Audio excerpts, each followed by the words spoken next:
Jesus, meus irmãos. Amém. Um grande prazer irmãos, pela primeira vez, pastor Douglas, pastora Rita, muito obrigado por esta oportunidade, parabenizar os jovens, por mais esse ano que o Senhor concede. Glória a Deus. Agradecer também a companhia dos irmãos que vieram comigo, minha esposa. Nós temos um trabalho do CIDEM, no nosso ministério, lá em Manaus, né? Inicia amanhã, e ela então não pôde vir devido a esse trabalho que já está lá. Amém, meus irmãos? Amém. Eu sou muito grato a Deus por esta oportunidade e gostaria que você abrisse sua Bíblia, por gentileza, em 2 Pedro, capítulo de número 3, versículo de número 18. Aleluia. Glória a Deus. Capítulo de número 3, versículo de número 18, está o versículo que faz parte do tema deste belo trabalho. Diz assim: antes, crescei na graça e no conhecimento de nosso Senhor e Salvador Jesus Cristo. A Ele seja dada a glória, assim agora como no dia da eternidade. Amém. Você pode ler na sua Bíblia, por favor, em nome de Jesus? 1, 2 e 3. Antes crescer na graça e conhecimento de nosso Senhor e Salvador Jesus Cristo, e a Ele seja dada a glória, assim agora como no dia da eternidade. Amém. Muito obrigado. Podemos assentar, por favor. Glória a Deus. Meus irmãos, nós estamos diante de um versículo que faz parte de uma carta que foi escrita pelo apóstolo Pedro.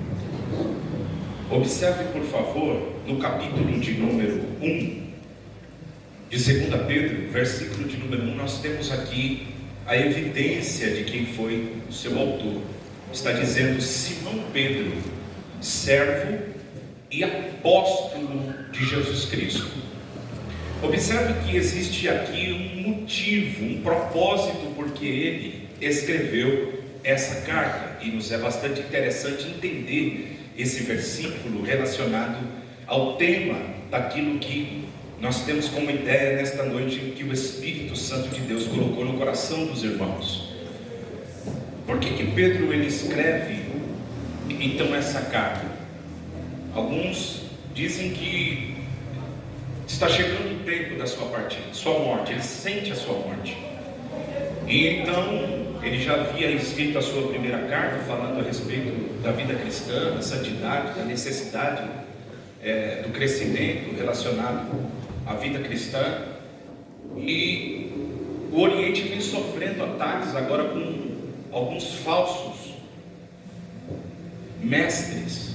Então Pedro, preocupado com esses irmãos, tanto judeu como gentil, que já haviam recebido a palavra de Deus e que agora estavam sendo de alguma maneira assolados por esses irmãos, internamente falando, então ele escreve por alguns motivos. Eu quero destacar 3 aqui, para que os irmãos entendam, por favor. Primeiro, qual foi o primeiro motivo?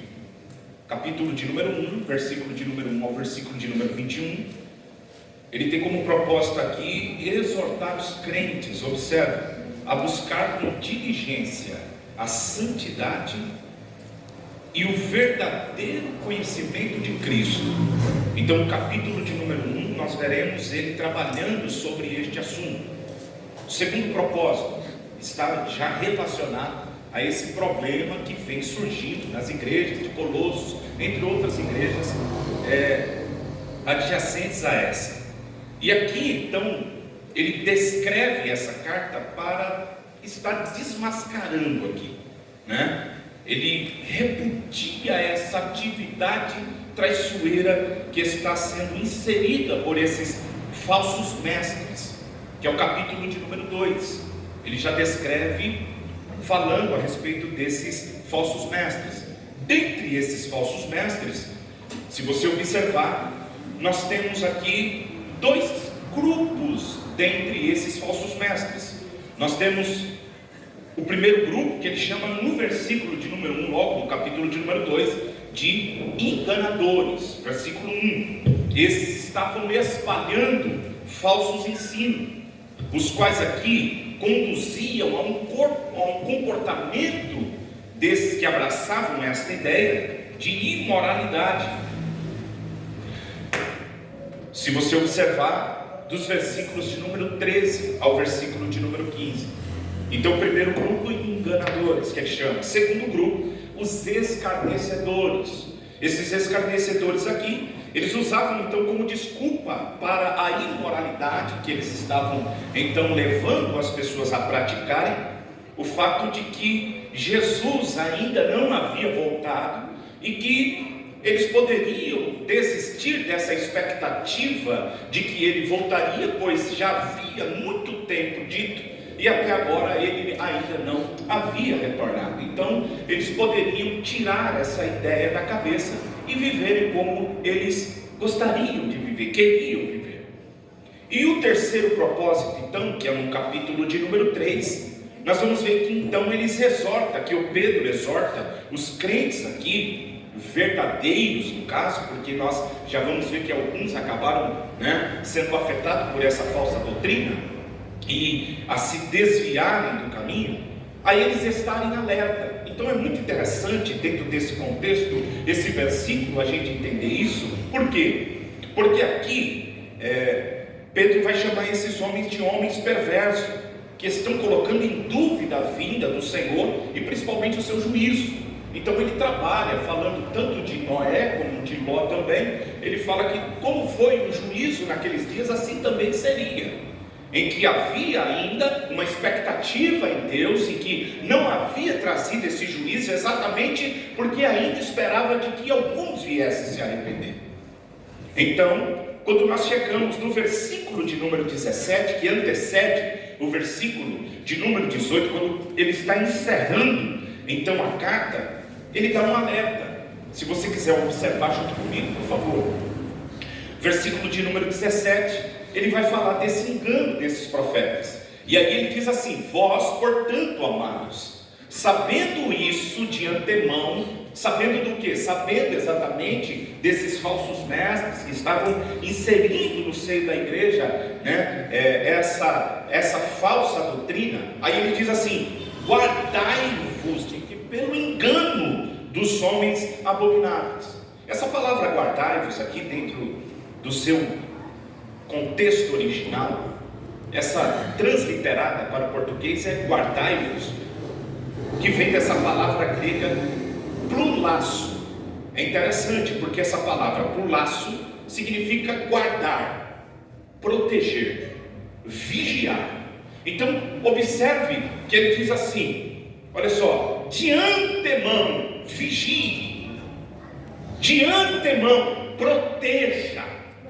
Observe a preocupação que ele tem, ou seja, aqueles irmãos ali, eles precisavam se proteger. No comentário bíblico de Champlin, ele diz que esses falsos mestres aqui eram como animais predatórios.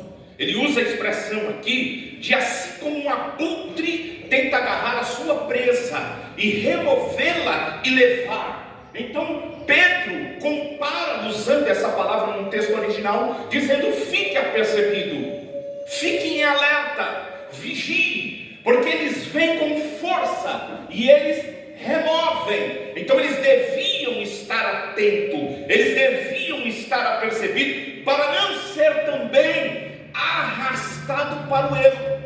E o versículo de número 17, se você observar, ele vai dizer assim, e sejais juntamente arrebatados, como alguns que já tinham ido. Aí ele diz assim: e descaia da vossa firmeza. Ou seja, estejam atentos para não acontecer o que aconteceu já com alguns, que assim como uma ave de rapina ataca a sua presa e o arrebata também vocês e tirem vocês da firmeza do Evangelho. E o que é interessante aqui, porque essa palavra descaia também, dentro do texto original aqui, quer dizer equepipeto, que quer dizer cair fora. Olha que interessante, deixar o lugar.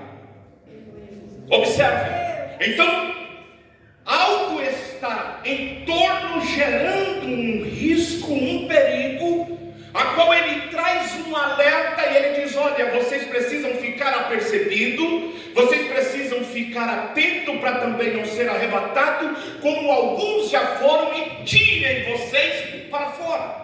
Nesse sentido aqui, ele ensina como que então seria o antídoto, que seria como uma proteção. Observe o versículo de número 18, porque aí ele orienta os irmãos aqui, para que eles não viessem ser arrastados, para que eles não viessem ser removidos do lugar, tirados, levados como uma presa. O que eles deveriam fazer? Versículo de número 18, aí ele diz: antes, crescei na graça e no conhecimento de nosso Senhor e Salvador Jesus Cristo. Então é interessante porque tanto um crescer dentro do texto original tem como sentido a planta que cresce até frutificar. Isso é muito interessante. Ou seja, ele estava dizendo: olha, nesse processo da vida cristã, que nós, independentemente da nossa idade que temos de vida, quando aceitamos a Cristo, somos uma nova criatura. Assim como uma semente que é plantada, ela começa então a crescer, né? Jesus falou que o semeador saiu a semear, né, dos 4 tipos de coração, e de que o primeiro vinha, né, as aves de rapina, que é o diabo, para tirar. Então só uma florescia, um dava 30, um 60, um 90 ou 100, né? Então ele está usando essa experiência aqui para dizer que nós precisamos crescer na vida cristã. Ou seja, nós precisamos progredir. E esse crescimento na graça logo tem o nosso entendimento na direção que nós devemos crescer nessa graça, que é então o conhecimento. E é interessante porque, estudando, pastor, então esta carta, eu encontrei aqui 3 versículos com esse mesmo incentivo que Pedro dá, que é o do conhecimento. Ou seja, observe por favor aqui que essa palavra grega traduzida dentro do texto de conhecimento é gnosis, que tem a conotação progressiva. Ou seja, esse conhecimento ele pode progredir, mas ele pode também ficar limitado. Então ele está dizendo assim: olha, para que vocês vençam isso que está acontecendo, dos inimigos virem arrebatar vocês precisam então progredir nesse conhecimento. Aleluia, Deus. E esse progresso tem como direção vocês conhecerem mais a Jesus Cristo. Aleluia. Se vocês conhecerem mais a Ele, vocês ficarão firmes. Então ele diz: conheça Cristo, cresça nesse conhecimento, desenvolva esse relacionamento com Cristo, que nada poderá remover vocês do lugar. Eles jamais irão tirar você. Então observe por favor aqui, que é um dos temas que está dentro dessa carta. Primeiro, 2 Pedro capítulo 2 versículo de número 1. 2 Pedro capítulo 1 versículo de número 8, ele diz assim, ó: porque se em vós houver e aumentarem essas coisas estão nos versículos anteriores, que ele diz piedade, ele vai dizendo. Então ele fala do aumento da fé, né? Ele descreve algumas coisas que eles deveriam acrescentar. E dentre, no versículo 8 então, depois dele falar essas coisas que deveriam aumentar, ele diz: olha, se vocês aumentarem essas coisas, não vos deixarão ociosos nem estéril. Olha só. Então ele diz: se vocês crescerem nisso, vocês vão florescer. Aleluia. Vocês vão dar fruto. Aí ele diz assim, ó: no conhecimento do nosso Senhor Jesus Cristo. No capítulo 2, versículo de número 20, ele diz também: portanto, se depois de terem escapado das corrupções do mundo, pelo conhecimento, olha só, do Senhor Jesus e Salvador, olha que coisa tremenda. Ainda no versículo de número 18, que é o tema desse trabalho, olha só: antes que seja na graça e no conhecimento. Aleluia. O conhecimento nos faz frutífero, o conhecimento nos libera liberta da corrupção, e o conhecimento nos leva a estar firme. E o que é interessante, que dentro desse pensamento aqui, eu gostaria de trabalhar nesse tema com os irmãos jovens alinhados com o céu. Aqui, observe por favor, que nesse texto, pastor, eles estavam firmes no Evangelho. E ele estava dizendo assim: se vocês conhecerem a Jesus, ninguém vai remover vocês do lugar. Se vocês entenderem quem é Cristo, pode chegar STJ, pode chegar quem for, não, mas ele foi Gabriel, hoje ele é apenas mais um. Nós vamos entender quem ele é. Crescemos no conhecimento, conhecemos a cristologia, conhecemos a sua humanidade, mas também a sua divindade. Aleluia. Entendemos que o Deus Todo-Poderoso se encarnou. Sabemos quem Ele é, entendemos. Então, mediante isso, os inimigos não poderiam tirar eles do lugar. Mas eu gostaria de falar nesta noite sobre isso.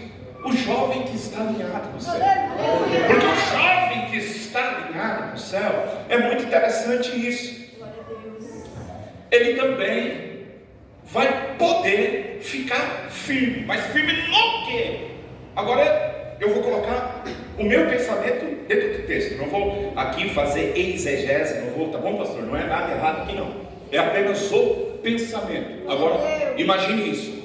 O jovem que conhece o propósito. Aleluia!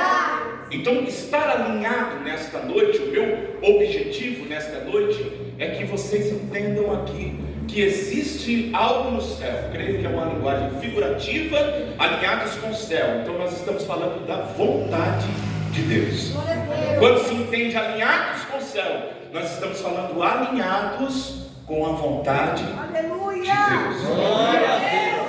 Quando nós estamos então alinhados com isso, nós precisamos entender que ainda correremos isso, porque temos um inimigo. E eu gostaria aqui rapidamente de falar sobre duas formas que ficam aqui evidentes biblicamente. A pastora Rita já até falou um dos tópicos aqui que Deus colocou no meu coração. Duas formas que ficam evidentes aqui biblicamente, como que o inimigo usa para tentar desalinhar você, eu, nós, que está aqui nesta noite do propósito. O que o inimigo trabalha? Como que ele trabalha para desalinhar, para nos tirar, nos arrebatar do lugar que nós estamos? O que ele faz? Observe, primeiro, a perda da identidade. Observe que o inimigo ele vai trabalhar exatamente na identidade da pessoa. Você que está aqui, jovem, você precisa entender que o nosso inimigo, para nos remover do lugar, nos tirar do lugar, fazer com que venhamos sair do lugar que estamos, no caso que eu estou dizendo, na vontade de Deus. Aleluia. Ele vai trabalhar para tentar aqui destruir a sua identidade. Por quê? A identidade é quem nos identifica. A identidade é quem somos. E aqui que o inimigo ele vai trabalhar. Por quê? Porque se perdemos a identidade, nós saímos do propósito. Então ele vai fazer de tudo para quê? Eu preciso roubar a identidade. Eu preciso mudar a identidade. Eu preciso trocar a identidade. Porque se eu remover a identidade, que vem da onde a identidade? Do céu. Essa identidade está relacionada com a vontade de Deus. Nenhum de nós que nascemos aqui, nascemos simplesmente por nascer. Nós cremos nessa onisciência de Deus, que antes de que sejamos gerados dentro de um ventre, há um Deus que trabalha, né? No Salmo 139, descreve como uma costureira está fazendo. O salmista diz que assim, né, o seu corpo foi trançado. Champlin diz que usando a expressão das costureiras daquele dia, antes de que o salmista nascesse, Deus já estava como tricotando a história dele. Ele não havia Quando Deus chama Davi de homem segundo o coração de Deus, em 1 Samuel capítulo de número 13, 7 anos antes de Davi nascer, Deus o chamou de homem segundo o seu coração. Ele chama as coisas que não são como se já fosse. Ele anuncia um fim no começo. Ele anuncia um fim no nosso começo. Porque antes de começar aqui, na eternidade, ele já elaborou. Ele vai até Jeremias, que era de uma família sacerdotal e ia viver no púlpito. Ele diz: Jeremias, ei Jeremias, antes de você nascer, antes, observe, eu te escolhi. Aí ele diz: e te santifiquei. A palavra santifiquei é separar para algo. Esse algo não é qualquer coisa, é algo para mim. Santificação é separação de um objeto, de uma pessoa, para uso dele. Quando nós estamos dizendo, nós estamos nos santificando, sabe o que nós estamos dizendo? Estamos nos colocando na vontade de Deus para uso exclusivo dele. Ele diz: Jeremias, antes de você nascer, eu te separei. Então aqui está a identidade. Deus, mas eu nasci numa família sacerdotal. Você nasceu na família sacerdotal, mas eu te criei para ser profeta. Você já leu Daniel capítulo de número 9? Diz que Daniel, lendo, entendeu que havia chegado o tempo. O tempo do quê? O povo sair. Glória a Deus. Do Egito, ou desculpa a expressão Egito, e coloque Babilônia. Sair da Babilônia. E aí diz que ele vai a Ciro. E ele diz: Ciro, há um Deus no céu, que antes que você nasça, fala com José, diz isso. Ele falou de você. Dizem que 100 a 150 anos antes, ele profetizou pela boca do profeta Isaías, te chamando de ungido, que tomaria você pela mão e abriria todas as portas. Babilônia tinha 100, intraspassável naquele dia. Ele diz: você vai na frente, aleluia, e ele vai à sua frente, abrindo as portas de bronze.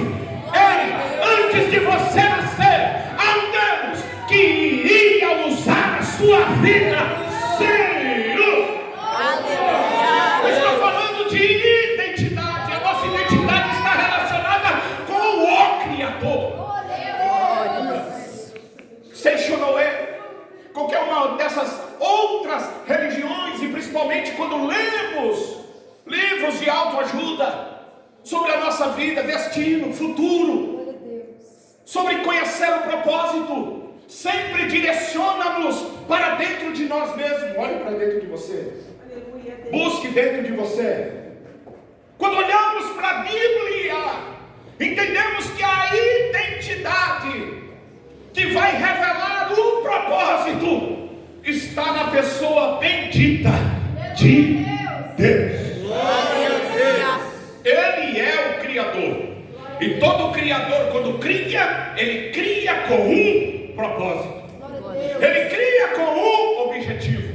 Mike Murdock diz que todos nós fomos criados para resolver um problema. Deus nos criou com um propósito. Todos vocês que estão aqui nesta noite, entenda, todos nós que aqui estamos, há um propósito, aleluia, na eternidade. Foi escrito antes de você nascer. Veja, que nós vamos ver que isso aconteceu com Saulo. Saulo viveu de maneira em que ele desejava, estudou nas melhores escolas, era um poliglota, conhecia de tudo, ele excedia aos jovens da sua idade. Até que ele teve um encontro com quem? Com Jesus. Quando ele teve um encontro com Jesus, aí escreve em Gálatas. Aí é lindo ele escrevendo. Porque ele descreve e diz assim: o Deus que antes que eu nascesse me escolheu no ventre da minha mãe. Aleluia. E ele chama Paulo e ele diz: Paulo, você está recalcitrando contra os meus rebeliões. Paulo se converte no capítulo 9. No capítulo 21 e no capítulo 22 de Atos dos Apóstolos, a Bíblia diz que, se você pega o capítulo 9, a Bíblia diz que Paulo estava tendo um trabalho dentro da igreja. Por quê? Porque as pessoas não entendiam, os judeus não entendiam. Porque ele havia se convertido, mas não era aquele que perseguia a igreja. E agora a Bíblia diz que não havia paz na igreja.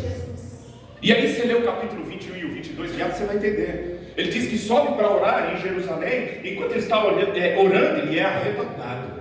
E quando ele é arrebatado, ele chega diante do Criador. Aí o Criador olha para ele, agora eu estou ilustrando o texto. Ele diz: Jesus, eu posso te ajudar. Eu era perseguidor, eu dando meu testemunho aí no meio, me conhecia, eu estava presente na morte de Estevão. Não, filho, não. Aí nos judeus, eu já programei já criei um que vai pregar para eles. É exatamente Pedro. Você não, você nasceu para uma outra coisa, você é um vaso escolhido para mim, para levar a palavra para os gentios. Aleluia! Ele não estava entendendo, não é aí. Quem conhece o propósito não é você olhar para dentro de você, mas é você olhar para o Criador, para aquele que nesta noite, aleluia, você não é um acidente do acaso, você não é falta de cuidado, aleluia, da sua mãe e do seu pai, não, você não é resultado de uma relação íntima descuidada, você é projeto de Deus, você é plano de Deus, você está aqui e você tem uma identidade, e essa identidade te identifica com o propósito que Deus tem. Só que nós precisamos entender o quê? Que é exatamente nesta identidade que o inimigo vai tentar trabalhar. Por quê? Deixa eu usar a vida de Jesus aqui como exemplo. Lucas capítulo de número 3. Observe por favor, no batismo de Jesus. Nunca se esqueça, a identidade é quem te identifica. Então, no capítulo de número 3, versículo de número 21, diz assim, ó: e aconteceu, como todo o povo se batizava, sendo batizado também Jesus, orando ele, abriu o céu. Imagine isso. E o Espírito Santo desceu sobre ele em forma corpórea, como uma bomba. Agora observe. E ouviu-se uma voz do céu que dizia: tu és o meu filho amado. Glória a Deus. Aqui está a identidade. Glórias a Deus. Ele é o Messias. Glória a Deus. Ele é o Cristo ungido. Ali está a identidade.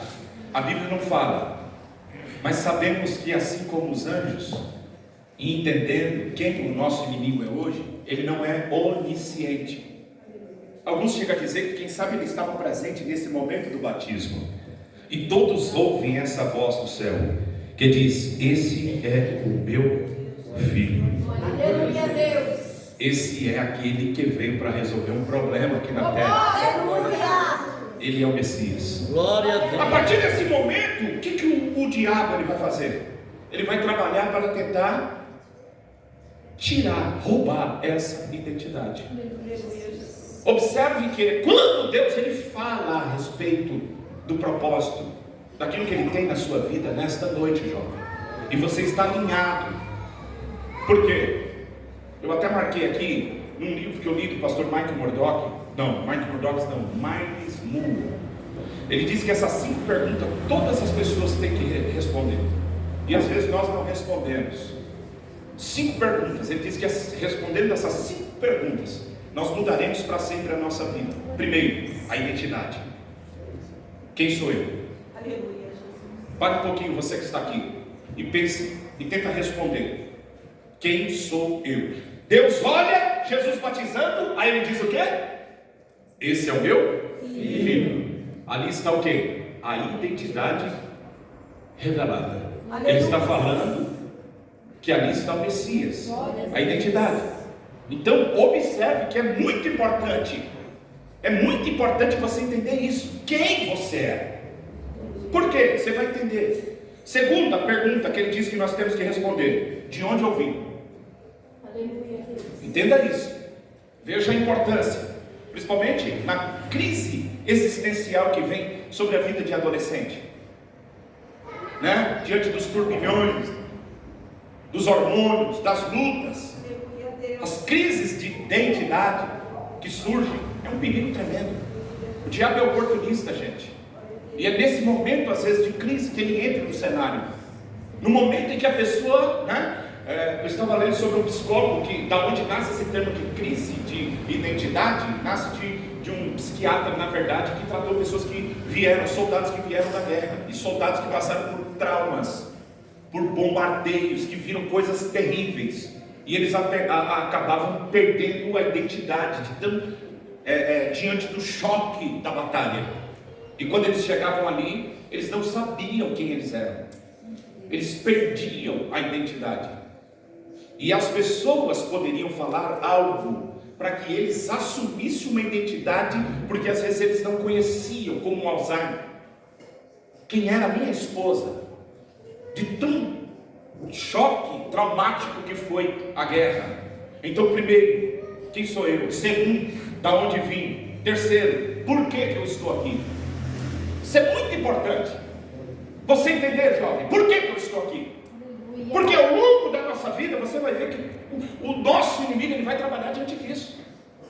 E quando você está alinhado com o céu, você sabe quem você é, você sabe de onde você é, você sabe por que você está aqui. Quarto, o que eu posso fazer? Olha que interessante. Tudo isso relacionado a quem eu sou. O que eu posso fazer? Quinto, para onde eu estou indo? Olha que coisa. Por quê? Agora, observe que a identidade aqui é filho de Deus. Ou seja, ele é o Messias. Aleluia. E essa identidade aqui está relacionada com o propósito. Propósito dele. Só que se ele perder a identidade, ele perde o quê? Propósito. Então o que o inimigo vai trabalhar? Espera aí. A primeira coisa, imagine se de fato isso aconteceu. Vamos tentar acreditar que o diabo estava presente no batismo, espiritualmente falando, e ele ouviu: esse daí é o Messias, ele é o meu filho, ele veio para resolver o problema da humanidade. Quando sai dali, levado pelo Espírito Santo, para onde Jesus vai? Lembra? Para o deserto. E ali acontece o quê? A tentação. Vocês lembram? Ué, se você é mesmo aquilo que eu ouvi, não é a Bíblia que está dizendo isso, estou ilustrando. Se você é mesmo aquilo, olha só, mexendo com a identidade. Olha só, se você é isso mesmo, transforma as pedras em pão. Peraí, será que você é isso mesmo? Olha a identidade, tentando mexer. Por quê? Se eu mexo com a sua identidade, você perde o propósito. Vocês lembram de João, capítulo de número 1? João Batista está batizando os fariseus. Mandem lá, pergunta quem é. Você é o Cristo? Pergunta para João. Você é o Cristo? Olha a identidade. Aí, não. Então você é Elias. Se não é Elias, você é o profeta, atribuindo a Moisés. Você é ele. Aí ele diz: não. Identidade. Eu sou a voz.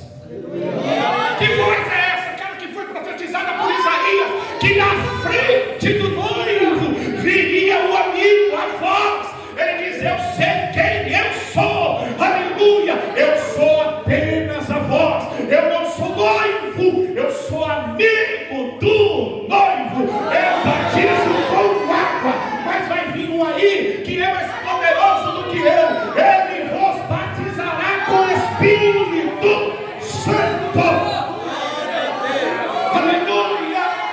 Observa a importância de você entender a sua identidade, pois está relacionada com o propósito. Se você perde a identidade, você perde o propósito. O inimigo vai trabalhar para tentar tirar a sua identidade. Eu preciso roubar a identidade. Se eu roubar a identidade, essa crise vai entrar. Ele vai sair do lugar que ele estava. E agora? Meu Deus! Existem 3 maneiras de nós perdermos a identidade. Primeiro, observe: você vivendo como as outras pessoas dizem que você é. A importância nesta noite de você entender quem você é, de você ter a sua identidade, de você ser Jacó e não se comportar como Esaú. Por quê? Porque quando Jesus ele vai até os discípulos, ele pergunta: o que estão dizendo a respeito do Filho do Homem? Quem ele é? Olha a importância de você saber quem você é. Aí um diz assim: estão dizendo que o Senhor é João Batista. Aí outros dizem: não, Elias.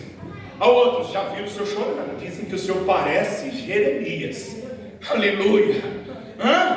Eu não posso viver como Jeremias. Eu não posso viver como Elias. Eu não posso viver como João Batista. Por quê? Porque cada um nasceu com um propósito. Eu não posso viver como as pessoas dizem que tenta te descaracterizar completamente. Aí o pai olha o filho e diz: meu Deus, nasceu como Elias e agora está vivendo como Jeremias. E alguém está dizendo: mas como você fala como Jeremias? Mas como você parece João Batista? Mas desta noite Deus está dizendo: não, entenda a identidade, seja você. Você é único, nasceu com um objetivo, nasceu com um propósito. Pastor, eu não sei ainda o que Deus tem para mim. Vai no Criador. Aleluia. Quando você não sabe como usar algo que você comprou, lá dentro tem como. Olha, a primeira coisa que você tem que fazer: faça tal coisa, ligue desse jeito. Vai seguindo a orientação do Criador. Nesta noite, aleluia, sua identidade está no Criador. Ele pode te direcionar. Ele diz: esse é o meu filho. Ele diz: Jeremias, tu és profeta. Eu te chamei desde o ventre. Está me entendendo nesta noite? Não viva como as pessoas querem que você viva. Não se torne aquilo que elas dizem quem você é. Aleluia a Deus. Seja você. Não perca a identidade. Segunda maneira de nós perdermos a identidade é exatamente o inimigo roubando a nossa identidade. E é exatamente o que a pastora Rita já falou aqui nesta noite. Veja a importância de você conhecer o propósito ou a sua identidade, porque o propósito está relacionado com isso. Preste bem atenção, vou dar alguns exemplos aqui. Quando na tentação, deixa eu ver a hora. Quando na tentação Jesus, o diabo se apresenta diante dele, aí ele diz: olha, se você prostrar e me adorar, eu te darei tudo. Está querendo roubar a identidade.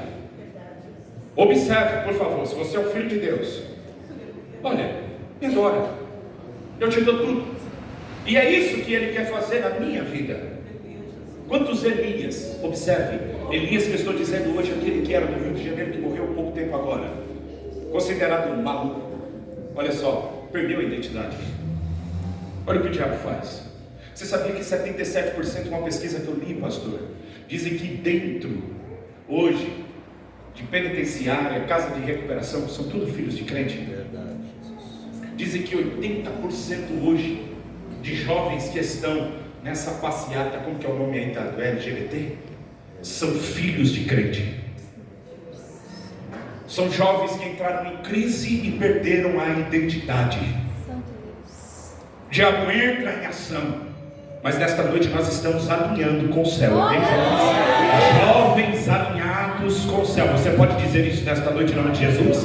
Jovens alinhados com o céu. Jovens alinhados com o céu têm identidade. Amém, igreja? Aleluia. Mas o diabo entra no cenário. E o que nós vamos ver? Observe, por favor, a respeito de Moisés. O diabo quis mudar a identidade de Moisés. Aonde está isso? Hebreus capítulo 11, versículo 24 diz: pela fé Moisés, sendo já grande, observe, recusou. Você só recusa alguma coisa quando você tem ciência de outra. Sim ou não? Para você pensar. Recusou, aí diz assim, ser chamado filho da filha de Faraó. Que honra, irmão. Flávio José chega a dizer que ele estava escolhido para ser o próximo Faraó. O diabo diz: vem para cá, deixa eu te fazer um egípcio, colocar uma coroa na sua cabeça, você vai governar o Egito, você vai ser poderoso. Esse mesmo Flávio José diz que quando a mãe de Moisés fica grávida, Joquebede, seu pai, Amrão, ora a Deus. Isso é Flávio José que diz na história dos Hebreus. E diz que Deus fala com ele: não se preocupe, porque essa criança que está no ventre, eu tenho um projeto. Glória a Deus. Quando o texto diz que ele era formoso, os intérpretes não estão falando no sentido de ser formoso de aparência. E viu que era formoso, mas diz que está relacionado com aquilo que o pai ouviu. Ou seja, a Bíblia chama a Miriam de profetisa. Me mostre uma profecia dela dentro da Bíblia. Não tem nenhuma profecia dela no seu cântico. O cântico de Miriam. E por que ela é chamada de profetisa? Isso são os historiadores. Exatamente por causa disso. Por quê? Porque Deus falou a respeito de Moisés, que ele seria o libertador do Egito. O diabo não sabia que abaixo dos 2 anos vão matar todos. Lembra de Jesus também? Como morreu? Abaixo dos 2 anos vai nascer um. É nesse tempo, não sabemos quem, mas sabemos que ele tem identidade. E essa identidade está relacionada ao propósito. Precisamos destruir o propósito, porque ele está vindo para resolver um problema. Mas nós sabemos quem é, então vamos matar todo mundo. Todas as crianças, vamos acabar com tudo. Mas observe que quando Deus tem um propósito, Ele cuida. Glória a Deus. E dizem então que a Miriam, ela profetizou que Moisés seria o libertador do povo. Glória a Deus. Por isso que diz que ela cantou do outro lado. Por quê? Porque ela havia profetizado. E você não vê profecia dela dentro da Bíblia. Então eles dizem que Deus usou a vida dela para profetizar a respeito dele. Então, enquanto a mãe cuidou do filho, como vocês sabem, sendo patrocinada pelo Egito, dizem que ela falava com ele, como criança, no ouvido dele. E é interessante você pensar, porque no capítulo de número 7 de Atos dos Apóstolos, você vê que ele se precipita. E diz assim: veio ao coração de Moisés e veio os seus irmãos. Quem falou para ele? Ele sabia. Eu não sei se você está entendendo o que eu estou falando. É Deus. Tinha uma identidade. Essa identidade, ela sempre é revelada. Quando Deus chama, Ele revela a identidade. E essa identidade está relacionada com o que Deus vai te usar para fazer. Glória a Deus. Essa identidade está relacionada com aquilo que Deus vai fazer nesta terra. Glória a Deus. Todos nós que estamos aqui fomos chamados por Deus para algo. Aleluia. Nós somos parte de um corpo e cada um tem a sua função para o crescimento do reino de Deus, da obra e para a glória dele. Eu não sei se você está entendendo, mas nós temos um inimigo que está de redor e ele diz assim: eu preciso tirar ele desse lugar. E como? Peraí, eu vou trocar o nome. Só que aí Moisés recusa. Aí, olha o que a Bíblia diz: escolhendo antes ser maltratado com o povo de Deus, do que por um pouco de tempo ter o gozo do pecado. Meu irmão, quem conhece o propósito é outra coisa. Aleluia. Você já imaginou o banquete, ser filho, irmão, o neto do rei? Você já imaginou? Está no Egito. Olha, esse daí está cotado para ser o próximo faraó, hein? Ele escolhe, aleluia, isso é tremendo, irmão.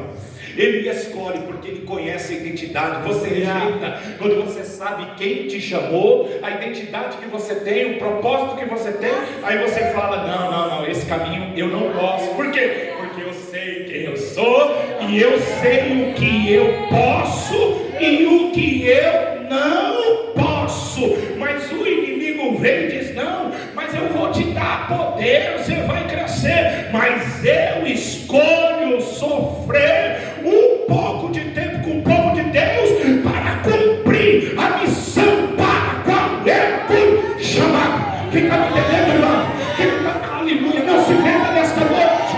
Quem sabe o inimigo vem, você canta aqui dentro e ele diz: não, vem cantar aqui fora, eu pago, eu dou os melhores pagos para você, você vai ganhar dinheiro, mas você escolhe não. Eu escolho Deus, ninguém rouba a minha identidade. Eu estou alinhado com jovens, alinhado com o céu. Com que, irmãos? Jovens alinhados com o céu. Só rejeita quem está alinhado.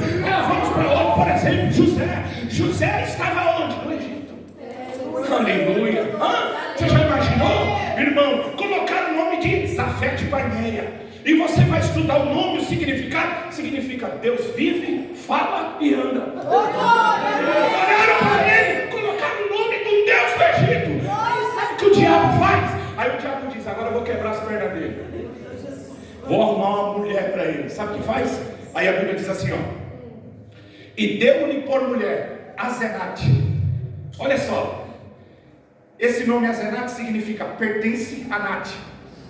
Ela foi entregue a um Deus, a qual seu pai, está escrito o seu nome aqui, olha lá, filha de Potífera, esse sacerdote de On, do Deus Ram. O pai consagrou, essa aqui é tua. Aí o diabo diz, eu vou acabar com ele. Está lá no Egito, hein? Quem está entendendo, irmão? Eu vou acabar com ele. O que eu vou fazer? Relacionamento. Tome cuidado com esse relacionamento, porque principalmente para nós temos identidade, temos que tomar muito cuidado, que é onde o inimigo vai trabalhar. Relacionamento. Aí pega e casa com a filha do maior feiticeiro que tinha feito. Vou tirar a identidade, vou pôr o nome de Deus fala, anda, olha só, trocou o nome, pois não, pega uma mulher e diz, agora quero ver ele lembrar do Deus lá do pai dele. Agora ele está aqui no Egito, ele vai perder a identidade. Aí eu acho lindo, e quando os irmãos se dobram na frente dele, a Bíblia diz que ele chora, e todo o Egito ouve. Ele diz, eu sou José. Sabe o que ele está dizendo? Eu não perdi a minha identidade, vive o meu pai. Ele está dizendo, eu estou no Egito, mas não sou. Tem um nome de Zafé de Paneia, de um Deus do Egito, Casé. E aí os historiadores dizem que a mulher dele, em vez de levar ele, aleluia, para o Deus foi ele que trouxe ao Deus pai. Por quê? Porque na hora de abençoar os filhos Manassés e Efraim, aleluia, ali está quem? O papai. Aleluia. Quem conhece a identidade entende verdadeiramente que ainda que o inimigo tente, ele não vai conseguir, porque os jovens aqui estão alinhados com o céu. Você pode glorificar a Deus. Daniel, mesma coisa. Você lembra de Daniel que foi lido aqui pela pastora? Vamos mudar a identidade. Quantos anos eles tinham? Jovens. Os pais devem ter morrido na batalha. E agora?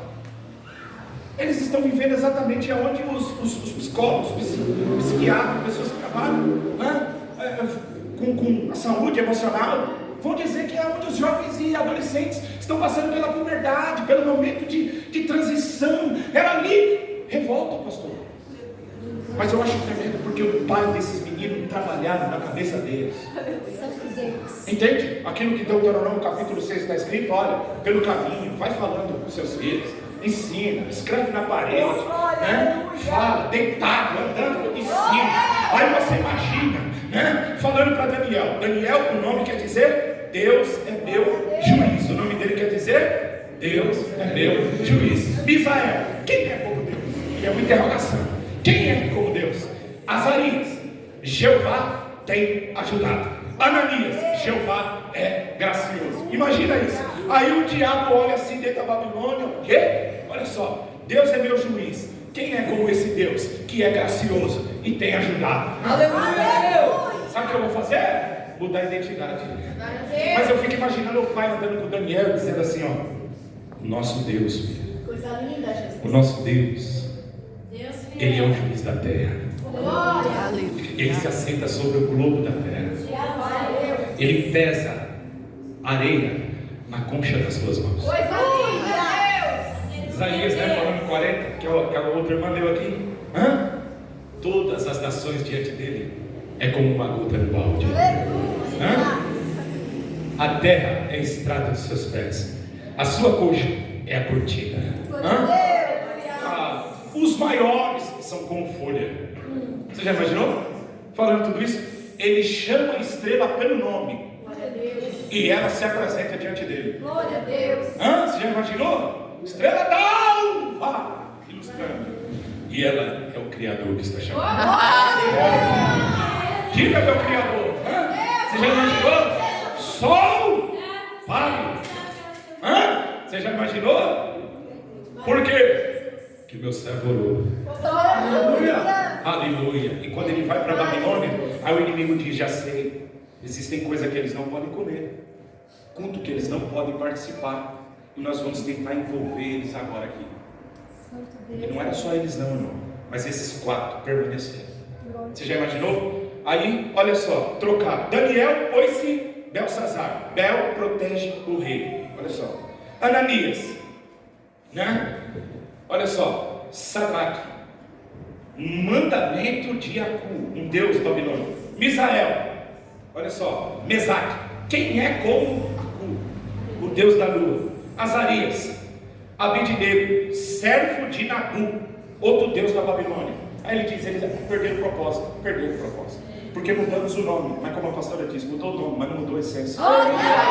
Eles conheciam a identidade, o papai disse, olha, tem coisa que vocês não podem, quem conhece quem é, sabe o que pode e o que não pode.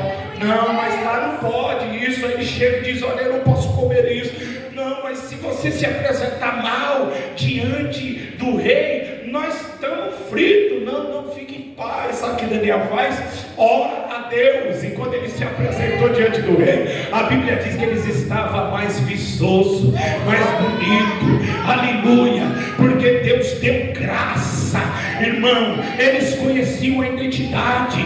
Se você perder a identidade, você perde o propósito. E o diabo vai tentar tirar, colocar outro nome, mas nesta noite os jovens aqui estão alinhados com o céu. Então, primeiro, você pode viver como as pessoas dizem. Segundo, o diabo pode tomar sua identidade. Terceiro, você pode viver como você quer. E esse mundo é um apelo hoje a isso. Viva a sua vontade, viva o seu querer, faça a sua vontade. Lembra de Jesus? Aí, olha que lindo, João 6,38. Porque eu desci do céu, não para fazer. Aleluia! Glória a Deus.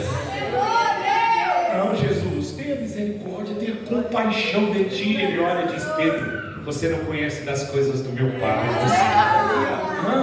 Ô Jesus, vem por aqui, faz isso daqui. De jeito nenhum, eu não vim para fazer a minha. Eu vim para fazer, só quem está entendendo desta noite. Você viver que nem o profeta que fez a tua vontade até o capítulo 5, aí no 6, Deus se revela para ele e diz, a quem enviarei? Porque até onde você tem ido agora tem sido pela tua vontade, pelo teu coração. Quem há de ir por nós, hein? Entendeu? Aí ele diz assim, entendi, eu fazia a vontade do rei da terra. O rei da terra morreu, mas há um rei sublime, eterno, que está no trono. Aí diz, eu quero fazer a tua vontade. Eis-me aqui, Senhor, envia-me a mim. Eu não vivo a minha vontade, eu vivo a vontade de Deus. Para mim finalizar, também não passar 3 minutos, eu não vou nem ler o resto. Eu disse que a sua identidade está relacionada com o seu propósito. E o inimigo vai trabalhar para você perder a identidade. E a segunda maneira dele tentar tirar você desse alinhamento é missão enganosa. Diga comigo, missão enganosa. Deixa eu ler, olha só, Mateus 18:11, falando de Jesus. Porque o Filho do Homem veio salvar o que se havia perdido. Jesus veio para o quê? Salvar. Essa é a missão que Deus, relacionado à vida dele, tem para ele. Quem me entende? Só que o diabo entra e diz, mas eu tenho uma outra missão. E eu vou tentar tirar ele da missão. Você tem algo que Deus criou para você, mas o inimigo vai trabalhar para tentar te tirar. E como que ele trabalha? Missão enganosa. Todos nós corremos risco de entrar por uma missão enganosa. Então nesta noite, cuidado com a missão enganosa. Eu sei para o que eu vim, e eu sei para onde eu estou indo, mas o inimigo ele vai tentar. Missão enganosa é você entrar por um caminho a qual Deus não criou você para que você entre. Missão enganosa é você sair daquele projeto que está alinhado. Quem está me entendendo? Glória a Deus. Vou finalizar agora para não ficar cansativo. Eu li o livro do pastor John Ortberg, que chama A Sedução do Líder. E uma parte ele diz assim, eu vou ler tudo porque é fantástico. Você e eu fomos criados para ter uma missão na vida. Então cada um de nós aqui temos uma missão. Você tem uma missão. Jovem, para você estar alinhado no céu, você precisa conhecer essa missão. Pastor, eu não sei ainda, continue orando. Porque Deus jamais chama um homem sem revelar aquilo que ele deseja fazer através da vida dele. Fomos feitos para fazer a diferença. Então, amado, todos nós, dentro da área, independentemente se é 30, se é 60 ou se é 100, nós faremos a diferença. Independente de termos recebido 1, 5, 1, 3 ou 5, cada um recebeu segundo a capacidade. Essa capacidade está relacionada com aquilo que Deus ele tem. Independentemente, seja grato. Entenda isso. Entende? Fomos chamados para fazer a diferença. Aí ele diz assim: mas se não cumprimos a missão para a qual Deus nos designou e com a qual Ele nos presenteou, isso daqui, para você que é casado, isso daqui, missão enganosa, adultério. Para você que está namorando e não é casado ainda, missão enganosa, fornicação. O inimigo entra e diz: olha, entra por aqui. Mas quando eu conheço a identidade, eu sei quem eu sou, eu também sei o que eu posso e o que eu não posso. Quem tem? Eu sei para onde eu estou indo. Não, há caminhos que ao homem parece ser direito, mas o fim dele é morte. Esse não é o meu caminho. Por quê? Porque a vereda do justo é como a luz da aurora, que vai brilhando mais e mais, até chegar a ser dia perfeito. Quem está me entendendo? Eu vou caminhando. Aí alguém diz: não, Jesus, tenha misericórdia de ti, você não precisa passar por isso não, né? Oh, Jesus, não, eu entendo, eu sei como e por onde eu tenho que passar, eu conheço um negócio. E ele continua dizendo assim, Timóteo: mas se não cumprimos a missão para a qual Deus nos designou e com a qual nos presenteou, encontraremos uma substituta dela. Não podemos viver na ausência de propósito. Olha só que importante isso, né? Esse próprio Myles Munroe, ele fala a respeito de você viver sem a consciência do propósito que Deus ele tem para a sua vida. Ele diz que viver uma vida sem conhecer o propósito é desperdiçar a vida. Então muitos estão desperdiçando a vida nas drogas, muitos estão desperdiçando a vida na prostituição, porque entraram por uma missão enganosa. Mas nesta noite, os jovens aqui são alinhados com o céu. Você pode glorificar Deus. Aí ele diz assim, ó: sem uma missão autêntica, somos tentados a perambular no piloto automático e deixar a vida girar em torno de algo sem valor, algo egoísta, obscuro, uma missão enganosa. Cuidado com a missão enganosa. Nosso inimigo vem para nos arrebatar do lugar. Mas nesta noite, mais uma vez, os jovens aqui estão